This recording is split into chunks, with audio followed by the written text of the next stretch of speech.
দাঁড়াইলে চলবে।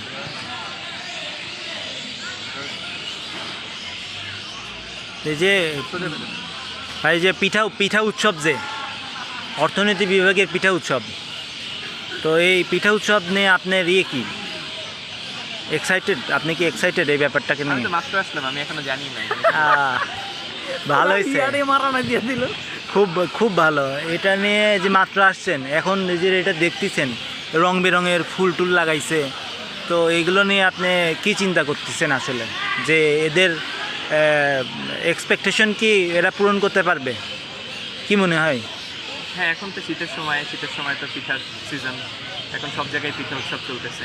ইয়েস, ওই যে তেজগাঁওয়ের এখানে আড়ংয়ের একটা পিঠা উৎসব চলতেছে।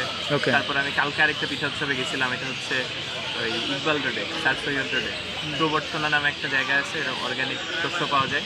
ওরা এখানে কর্কট চালনা, কর্কট ধান দিয়ে এরকম ভাপা পিঠা বানাচ্ছে, খোলজা পিঠা বানাচ্ছে, তারপর চিতই পিঠা বানাচ্ছে। আমি কালকে গেছিলাম, ওইখানে আমি ভাপা পিঠা খাইছি, ডিম চিতই পিঠা খাইছি। ডিম চিতই পিঠার আবার এই কুসুমটা ভাঙে নাই, আস্তে কুসুম দিয়ে দিছিল উপরে, এরকম ধনে পাতা, তারপর কাঁচামরিচ ছিটানো 3-4টা ভর্তা দিল। তারপরে যে রবীন্দ্র সরোবরেও কয়েকদিন ধরে পিঠা উৎসব চলতেছিল। এরকম সব জায়গায় ধারাবাহিকতা আমাদের ইউনিভার্সিটিতে চলতেছে আর কি। এখনও পিঠা উৎসবের তো এই বিলবোর্ড বা প্ল্যাকার্ড লাগানো, কিন্তু পিঠা যদি এখনো খায় না দেখতে পারি তাহলে তো আসলে। হ্যাঁ, আমাদের পিঠা উৎসব হলো সকাল 11টা থেকে বিকাল 4টা পর্যন্ত, তো 5 দিন যাবত চলবে। এই সপ্তাহে পুরাটাই চলবে, বৃহস্পতিবার পর্যন্ত চলবে। তো আপনি কিন্তু যে কোনো একটা সময় আমরা সবাই মিলে এসে আমরা দেখে যেতে পারি। আর 2টা স্লটও ফাঁকা আছে, যদি কেউ আর কি স্টল দিতে চায় তারা স্টল দিতে পারবে। যদি এরকম চিন্তাভাবনা থাকে তাহলে কিন্তু এটা জানাতে পারেন। ঠিক আছে, আমরা সবাই এখানে আসবো। তারপরে হাসান বলো, তুমি বলো এবার পিঠা উৎসব নিয়ে। তারপরে যে অ্যাডমিশন ফেয়ার চলতেছে আমাদের সিএসসি ডিপার্টমেন্টের, হলো কি রোবোটিক্স দেখলাম। হ্যাঁ, তো মেলাটা দেখলাম। এটাকে তুমি আসলে কেমন এটা উপভোগ করছো, কেমন তুমি? ভাল লাগে নাই? এই সাদিক ইকবাল স্যার কিন্তু পেছনে আছে, তোমার পেছনে আছে। আসসালামু আলাইকুম। হ্যাঁ, অবশ্য তারা একটা কথা বলে দিচ্ছিল যে হচ্ছে আপনার এখনো পুরোপুরি কাজ কমপ্লিট হয় না, আমাদের যে কাজটা করতেছে ওটা পুরোপুরি কমপ্লিট হয়, তাহলে কমপ্লিট হওয়ার পরে আমরা ঠিক আছে, তাদের এখনও কার্যক্রম চলতেছে। এত বিলো লেভেলের প্রজেক্ট নিয়ে ভার্সিটি লেভেলে আসে আসলে রোবোটিক্স, এটা আসলে ওরকম যায় না, তাই না?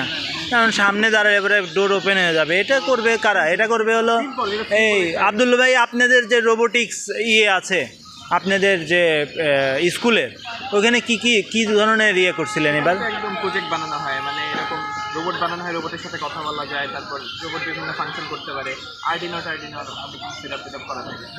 তা স্কুলে এই অবস্থা, আর ভার্সিটি লেভেলে একটা ইসের সামনে দাঁড়ালে পরে এটা ওপেন হয়ে যাচ্ছে, এটা দেখাচ্ছে। তাহলে বাবা-মারা অনেক টাকা পয়সা দেয় এগুলোর পিছনে, যত টাকা লাগবে আরও অনেক নলেজেবল আছে আমাদের সেটা। এটা একটা বড় কথা বলছেন যে প্রজেক্টে না, ওদের বাবা মাই দেয়, আমরা তো নিজের থেকে পড়াশোনা করি। বাবা মা দেয়, এটা একটা বড় কথা। আমাদের এখানে প্রজেক্টের টাকার পরিমাণটা নাই, এটা আসলে এটা মুখ্য বিষয়। ওই যে ওই পাশে আমাদের এক বান্ধবীও আছে দাঁড়ায়, দেখছেন? জিনিয়া নামটা, জিন উপরে দেখতে পারো।